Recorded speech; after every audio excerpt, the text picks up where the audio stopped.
क्या आप जानते हैं 30 अक्टूबर 1990 में सिर्फ अयोध्या में ही नहीं बल्कि अयोध्या से कुछ किलोमीटर दूर चित्रकूट में भी कुछ कार सेवकों पर गोली चली थी। उन्हीं गुमनाम कार सेवकों में से एक मंदसौर के मानसिंह माचोपुरिया की कहानी से समझते हैं चित्रकूट में हुए इस पूरे घटनाक्रम को। 28 अक्टूबर 1990 को हम पीपलिया मंडी से कार सेवा के लिए बस से निकले। हम 10-15 लोग थे पीपलिया मंडी के, बाकी दूसरे क्षेत्र के भी थे।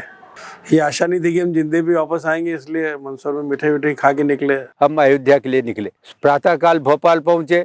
भोपाल के बाद सागर से छतरपुर, छतरपुर से खजुराहो और सतना पहुंचे। सतना जाने के बाद पास में ही है, सतना के पास में चित्रकूट पहुंचे। हमारे साथ एक बहुत अच्छे युवा का हमारा कार्यकर्ता मानसिंह जी माचोपुरिया हमारे साथ।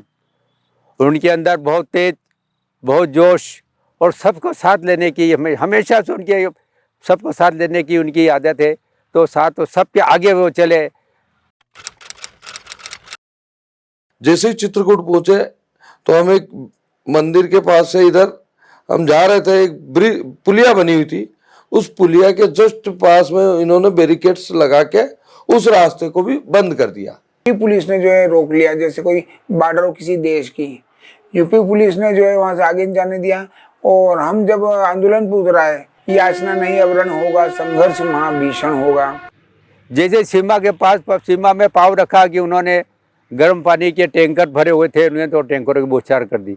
कुछ कार्यकर्ता उन्होंने सोचा कि यह पानी भी खत्म हो जाएगा और अपन सीमा में घुस जाएंगे, परंतु उन्होंने टैंकर से टैंकर लगाते रहे तो कार्यकर्ताओं को वहाँ से मैदान छोड़ के भागने पीछे वापस आना पड़ा।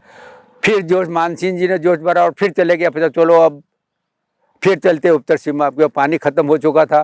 फिर उन्होंने लाठीचार्ज भी किया।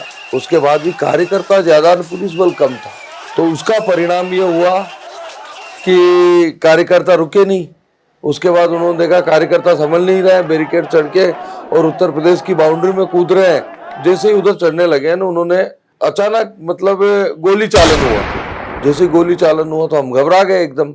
मुलायम सिंह यादव जो समाजवादी का मुख्यमंत्री यूपी का, उसने गोली चलाने के आर्डर दिए और वहां से गोली चली तो उसमें भारी संख्या में कार सेवकों की नृशंस हत्या करी। उन पुलिस वालों ने निकाल करके मंदिरों में से छुपे हुए कार सेवकों को निकाल करके मुंह में बंदूक डाल के गोलियां मारी, सिरों में गोलियां मारी। मंदिरों में छिपे हुए, धर्मशाला में छिपे हुए लोगों को निकाल करके जो है मुलायम सिंह यादव की पुलिस जो है बेरहमी से मार रही है। बिना किसी चेतावनी के गोली चलानी शुरू कर दी। सबसे आगे मानसिंह जी थे, मैं उनके साथ ही पीछे चला, साथ में था पर पीछे था। और सब लोग दौड़ के चले गए। दौड़ के अपन उत्तर प्रदेश सीमा घुस जाएंगे। तो मैं और मानसिंह जी पास खड़े थे वहाँ पे, तो मानसिंह जी के बाएं पैर में आके गोली लगी। मैं और कुछ कार्यकर्ता साथी सब आप रुक गए।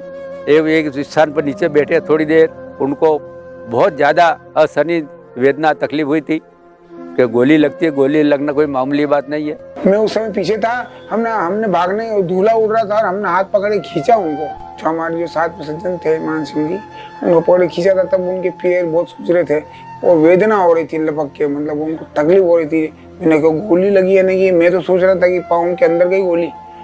और यहाँ तक कि उनको आंसू आ गए थे, रोने लगे थे वो। थोड़ी देर बाद उनका पाँव एकदम सूज गया। फिर हम लोकल अस्पताल में ले जाके आए, उनको बताया तो 5-7 लोग दूसरे भी घायल थे। बहुत लोगों को गोली लगी थी, पर हमारे मंदसौर नीमच जिले में मानसिंह जी को ही गोली लगी थी। वो मानसिंह जी के कारण ही इतना हुआ कि दौड़ कर इसकी उत्तर प्रदेश की सीमा में घुसना, पुलिस वालों की परवाह नहीं करना, ये सब व्यक्ति मिलना ही है, इसे मिलने वाला है। यह डॉक्यूमेंट्री उन सभी कार सेवकों को समर्पित है जिनका मंदिर आंदोलन में योगदान तो था, लेकिन आज वे गुमनाम हैं। हम इस डॉक्यूमेंट्री के माध्यम से उन सभी गुमनाम कार सेवकों को नमन करते हैं। उम्मीद है आपको यह डॉक्यूमेंट्री पसंद आई। दीप जला के दिवाली